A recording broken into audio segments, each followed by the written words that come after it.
take what you got, get, and you have to work with it. And, it takes time to build a good team. But, in all, I think it's pretty good training. On average, every week we get a battalion-sized element of about 200 to 300 soldiers weekly to push through our lanes. I knew quite a bit of what kind of training that we were going to go through.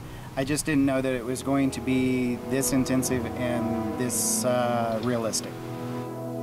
Coming to Fort Hood, the training is from a crawl to a walk to a run stage, which we're doing now. There's a lot involved in it. There's a lot of training in it. They're trying to get you ready for that big push to go to Iraq. We will be providing security for base camps, and we will also be providing security for teams that move out of the base camps. Kind of sum it all up as being force protection. Everything we do and prepare, it can get us as ready as possible, but when we actually get there, you never know what you're going to get. Any duty in a combat zone obviously is inherently dangerous, but we've been trained and we're ready to go do that mission, so yes, potentially it could be hazardous duty.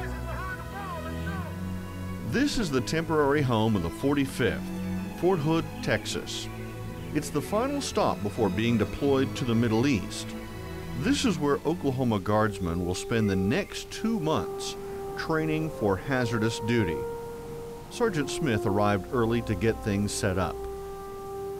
I guess maybe about 10 o'clock in the evening when the main body from Enid got here. So we had been here about 3 days prior to their arrival, and everything was pretty much ready for them to fall in on. So just so we could kind of get some of the barracks issues squared away, and just little things that might come back to be kind of crippling to the main body when they get here. So made sure everybody had a place to stay and food for them when they got here. Typically wake-ups anywhere from 05 to 05:30. We usually have anywhere from 30 to 45 minutes of physical training or PT.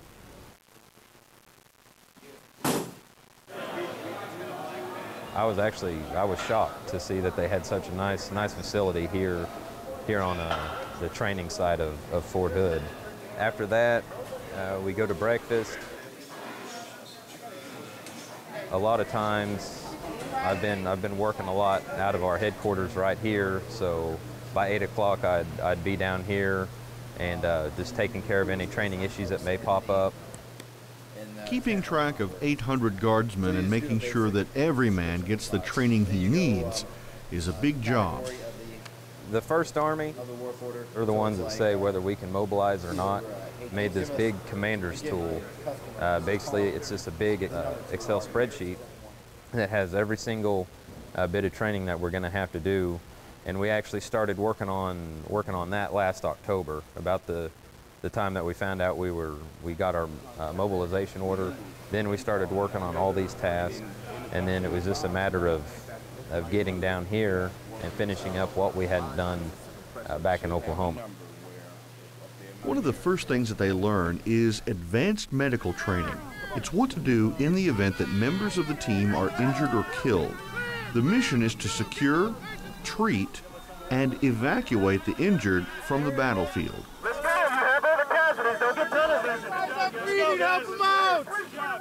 All soldiers are taught basic first aid skills, how to treat, identify certain types of wounds, where they can put a field dressing on, a tourniquet on. All right, the cat is on. All right, move this patient. Let's go. Let's get these patients behind the wall. Let's go. If we are able to identify the wounds, treat them accordingly, we can save 15% of all injuries, all deaths out there in the battlefield. Less people that we can bring back home, alive and doing well. He has no pulse, no respiration. You have other casualties on your hands. All right. Well, they're doing great. As you can see, 45 minutes, we try to do is create a stressful environment out here, okay? It's just a small glimpse of what they may see in the battlefield. But the idea is to inundate them with patience, stress them out, and, and ensure that they react appropriately, Boom, clear! move! We need to move out now! One of the missions the 45th Fires Brigade will be performing in Iraq is convoy protection. The primary threat to the convoy is the Improvised Explosive Device, or IED. Today, Sergeant Gildow and his crew are guarding the convoy and on the lookout for anything suspicious along the road. You really don't know what's going to happen, so they pretty much throw everything at you. Sometimes it can be a little chaotic, it's chaos, it's hot, it's crazy, but it's good training because if they throw it at you here, you're not going to be surprised out there. Troops, red line, troops. Troops, stand up! Target identified! Fire! On the way! Everything we do today is a simulation as if we were in country. So this way we get used to it. We understand the patterns, we understand what we have to do. So then once we get in country, we hit the ground and we're good to go. We know what to do.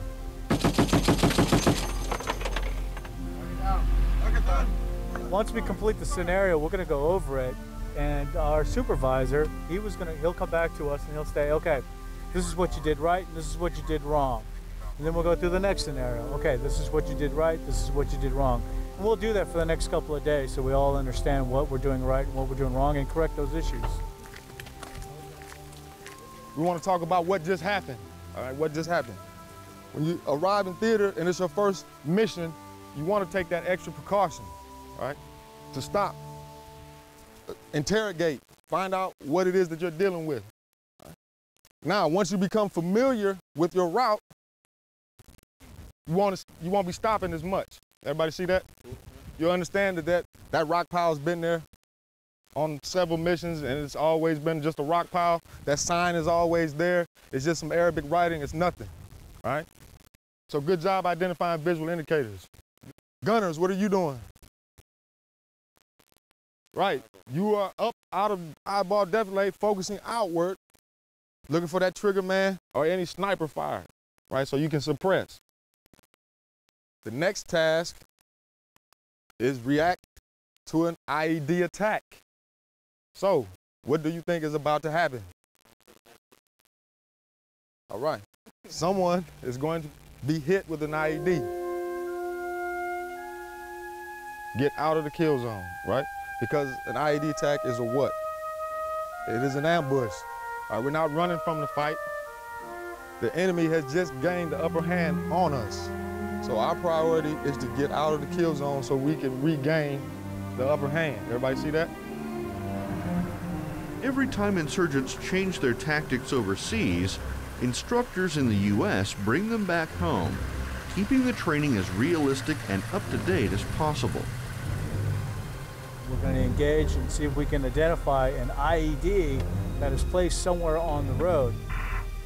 And how do we react to that IED? Going through the process of positioning our vehicles, what does the TCs do, calling it up higher, and having someone come out and actually dispose of the IED. As the convoy moves on, they roll over a smoke bomb used to simulate an improvised explosive device. Get out of the kill zone becomes their priority, right? Battle drills involved with that include hasty recovery.